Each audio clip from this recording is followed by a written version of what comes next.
In this video, we are going to cover 3 of the most common mistakes that Python beginners make and show you how to fix them. Hi there and welcome to the channel. If you are just starting with Python, you are in the right place. In this video, I will make sure that you are aware of some beginner mistakes and help you avoid them, so you can code more confidently. Python is beginner friendly and easy to learn. However, you might make mistakes. Let's explore the 3 most common mistakes. Mistake number 1, indentation errors. The first mistake is something that catches everyone, indentation errors. Python relies on indentation to define blocks of code. So if you forget a single space, your program will break. Here is an example. In this example, Python doesn't know where the print statement belongs because it isn't properly indented. To fix this, always indent with 4 spaces. By adding 4 spaces, we fixed the indentation issue. Remember, consistent indentation is crucial. Mistake number 2, overwriting built-in functions.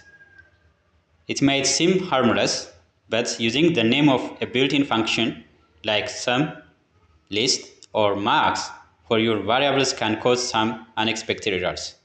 In this example, sum is an integer, not a function. Here we accidentally overwrote the sum function with a variable. So Python can no longer treat as a function. To fix this, don't use built-in function names for your variables. To avoid this mistake, make sure that your variables don't clash with Python's built-in function names. Alright, mistake number 3, forgetting integer division. The third mistake is forgetting about integer division. Many beginners assume that division will always give them an integer, but Python's division operator actually returns a float. Look at this example. In this example, 5 divided by 2 is 2.5. Because this is not integer division in Python, it is a float division.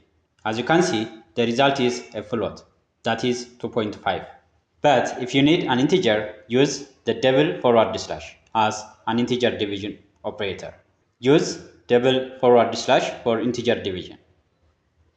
Now 5 divided by 2 is 2 using integer division. By using this, you can get an integer result instead of a float. Thanks for watching, and I will see you in the next video.